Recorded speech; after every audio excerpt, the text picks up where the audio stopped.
No matter how you feel about the United Nations, it's the one place on planet Earth where nations get together and attempt to speak with one voice. That's why their resolutions can make a big difference. So when people all around the world see that approximately 40% of the UN Human Rights Council resolutions were against just one country, most of us would assume that country must be a really bad place. Perhaps ruled by, say, a genocidal dictator who kills his own people, or maybe a tyrant continually threatening to annihilate another country. But actually, the country that has been condemned more times than every repressive country on Earth combined is a democracy. The only viable democracy in the Middle East, Israel. And with these repeated resolutions against Israel, it's easy to see why so many in the international community perceive Israel as a major cause of world problems. But are all these resolutions really justified? Because whether or not you agree with how Israel is handling its many challenges, when you do a basic comparison, like the number of deaths Israel is responsible for with the number of condemnations they've received, and then make that same comparison with other countries, it paints a surprising picture of a possible double standard. What could explain the enormous imbalance? Quick history lesson.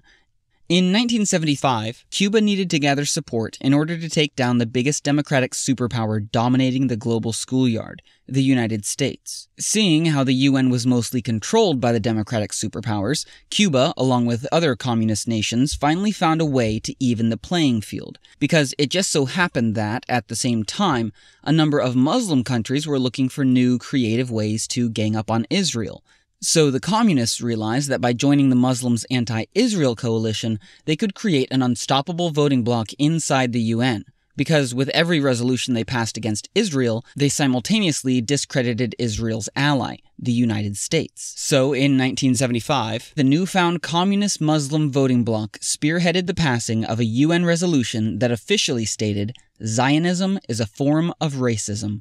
Yes, Zionism, the movement trying to find ways to protect Jews from racism, was redefined as racism, which is kind of like saying the civil rights movement is racism and Martin Luther King is a racist. This is why resolution after resolution after resolution against Israel from 1975 until this day easily passes through the UN. But today, this movement has a new tool for attacking Israel as the cause of all our problems. The UN's Durban Review Conference on Racism.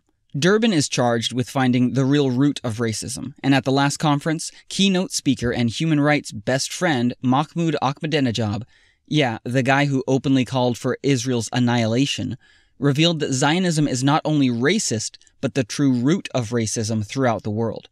And what has history taught us about what tends to happen when one ethnic group is believed to be the hidden root to all the world's problems? What is happening at Durban is catastrophic, not only for Jews, but for the whole world. And it's growing, spreading, and gaining credibility through Durban. In fact, this year, representatives from over 140 different countries will descend on New York City for Durban as speakers work to convince them about the secret Jewish cause to worldwide racism. Let's learn from history and this time act before false accusations lead to violence. We cannot leave this message unchallenged. We need your help. We're asking you, your friends, families, neighbors, and faith community to join us in New York City and expose this threat and confront this lie before it once again takes hold of half the world.